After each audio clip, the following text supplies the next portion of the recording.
नमस्ते किसान भाइयों, गुड मॉर्निंग, सुप्रभात। आज थोड़ा हिंदी में मैं बात करूंगा। मैं आपका शुभचिंतक Amol Patil, Patil biotech private limited Jalgaon से आज मैं लाइव हो रहा हूं। और आज का जो संक्षिप्त विषय मैंने चुना है, अदर स्टेट के जो फार्मर है, किसान है, जैसे मध्य प्रदेश है, गुजरात है, कर्नाटक के हैं, राजस्थान के हैं, छत्तीसगढ़ के हैं। कई ऐसे फार्मर है जो प्याज, समर ओनियन हम जिसे कहते हैं, प्याज की बुआई अभी कर रहे हैं। गुजरात में भावनगर है, राजकोट है, मध्य प्रदेश में इंदौर, शिवपुरी, ग्वालियर, रतलाम का कुछ हिस्सा, छत्तीसगढ़ में कुछ होता है, कर्नाटक में सोलापुर बॉर्डर के पास काफी कुछ हिस्सा है। तो ये जो किसान भाई है जो प्याज लगाते हैं, उन लोगों को मराठी की दिक्कत होती है और वो काफी सवाल उनके मन में रहते हैं। काफी लोग फोन करके पूछते हैं। अगर मेरी आज की बात आपके पास पहुंच पाए तो शायद आपके बहुत सारे सवालों के जवाब आज आपको मिल जाएंगे। प्याज बुआई करते समय बहुत सारे लोग हैं जो अभी नर्सरी का प्लान कर रहे हैं उस एरिया में। तो नर्सरी अगर अभी आप डाल रहे हैं, जो लेट समर प्लांटेशन होता है, तो 1 एकड़ के लिए 3 किलो प्याज का सीड आपको काफी हो जाएगा। 3 किलो सीड लगभग 5 से 10 गुंठा जिसे हम बोलते हैं, या 5000 स्क्वायर फीट में आपका नर्सरी तैयार हो जाएगा। तो उसके लिए लगभग 20 से 25 kilo super phosphate, single super phosphate, उसमें 5 से 10 किलो म्यूरेट ऑफ पोटैश, साथ ही साथ उसके साथ अगर आपको ह्यूमॉल गोल्ड अवेलेबल होता है तो आधा किलो ह्यूमॉल गोल्ड और 250 ग्राम साफ पाउडर, ऐसा कॉम्बिनेशन करके नर्सरी में आप उसको स्प्रेड कर दीजिए। पूरा खाद जो है वो डाल दीजिए। फिर पानी देके 2 या 3 दिन बाद आप उसमें सीड डालिए। इससे जर्मिनेशन बहुत अच्छा होगा। फंगस अगर कोई तकलीफ है सॉइल में तो वो भी आपको कंट्रोल आप कर सकेंगे।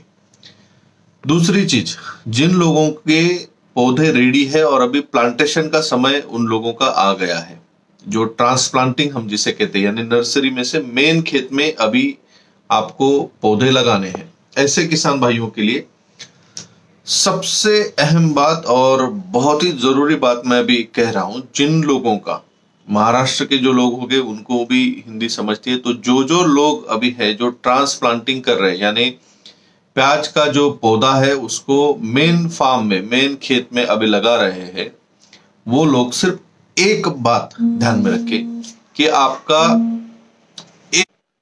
आपका 1 स्क्वायर फीट एरिया जो है, उस 1 स्क्वायर फीट एरिया में आपको कम से कम 7 से 8 पौधे लगाने हैं। मैं फिर से बात दोहरा रहा हूं, अगर आप अभी ट्रांसप्लांटिंग कर रहे हैं तो आपको 1 स्क्वायर फीट खेत में, यानी जिसकी चारों दिशाएं, चारों बाजुएं 1 स्क्वायर फीट होगी, इतनी जगह में, अगर आपको दिख रहा होगा, इतनी जगह में 1 फीट 1 फीट 1 फीट, इतनी जगह में आपको 7 से 8 पौधे रखने हैं।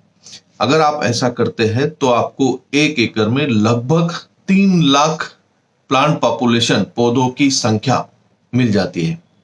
अगर 3 लाख पौधे आपने लगाए और उनको जिंदा रखा 4 महीने तक, और एवरेज उनकी साइज 90 ग्राम से 100 ग्राम अगर आप बना पाए, तो आप 250 क्विंटल 300 क्विंटल का टारगेट रख सकते हैं।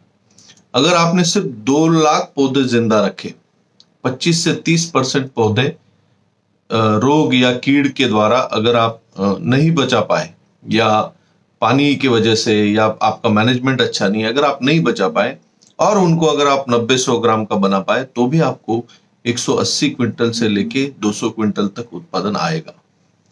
ये बेसिक बात है। जब तक आप 1 एकड़ में लगभग 2.5 से 3 लाख पौधे नहीं बना पाएंगे, जिंदा नहीं रख पाएंगे, नहीं लगा पाएंगे, तब तक प्याज का उत्पादन पर एकड़ आपको 200 क्विंटल, 250 क्विंटल या 300 क्विंटल नहीं आ सकता।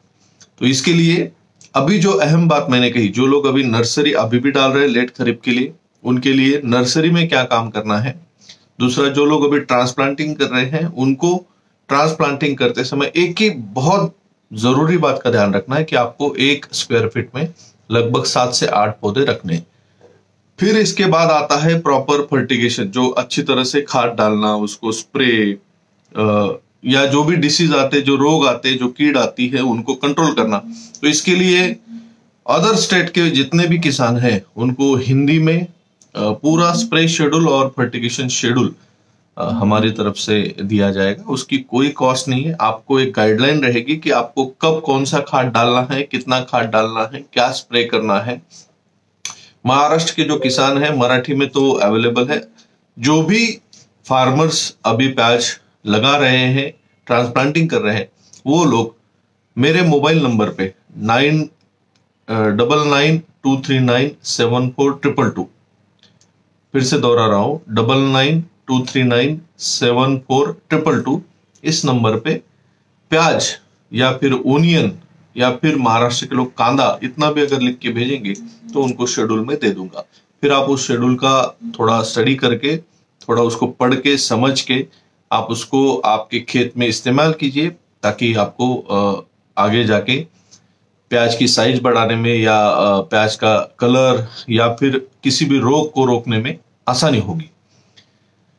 तीसरी छोटी सी बात, जो लोग डायरेक्ट सीड बुआई करते हैं, यानी जो नर्सरी तैयार नहीं करते और डायरेक्ट सीड बुआई करते हैं, महाराष्ट्र में काफी लोग हैं, गुजरात में भी काफी लोग करते हैं।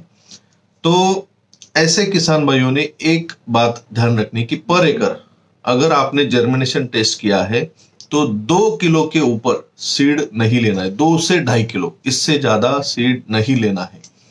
अगर आपने 3 किलो, 4 किलो या 5 किलो सीड पर एकड़ ले लिया तो आप 1 एकड़ में लगभग 15 से 20 लाख प्लांट पॉपुलेशन रख रहे हैं, और इतनी बड़ी प्लांट पॉपुलेशन 1 एकड़ में डेवलप नहीं हो सकती है, वहां प्याज डेवलप नहीं होगा।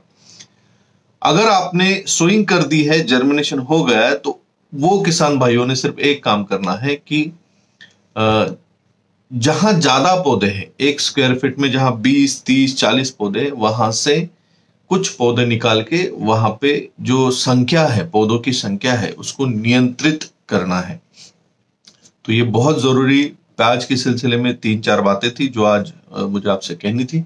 अगर आपको प्याज का या किसी भी फसल का कोई भी शेड्यूल चाहिए तो आप 9923974222 इस नंबर पे मुझे मैसेज कर सकते हैं। तो मैं आपको उसका हिंदी शेड्यूल या मराठी शेड्यूल, दोनों शेड्यूल दे सकता हूं।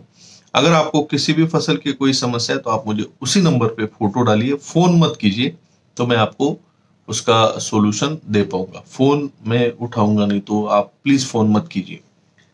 दूसरा, आने वाले शनिवार को यानी कल शाम को 6 बजे रब्बी में मेज यानी मक्का, इस फसल का पूरा लाइव वेबिनार होने वाला है। तो अगर आपने यूट्यूब चैनल सब्सक्राइब नहीं किया है तो पाटिल बायोटेक ये चैनल आप सब्सक्राइब कर लीजिए, ताकि आपको उस फसल के बारे में, और अभी रब्बी में जो चना है, गेहूं है, मक्का है, प्याज है, इन फसलों की जो जो दिक्कतें हैं उनके बारे में आपको बहुत अच्छी जानकारी मिल पाएगी। और जानकारी जितनी ज्यादा लेते रहेंगे उतना आप आगे बढ़ते रहेंगे। तो कल मिलते हैं शाम को 6 बजे। तब तक के लिए धन्यवाद। जय हिंद।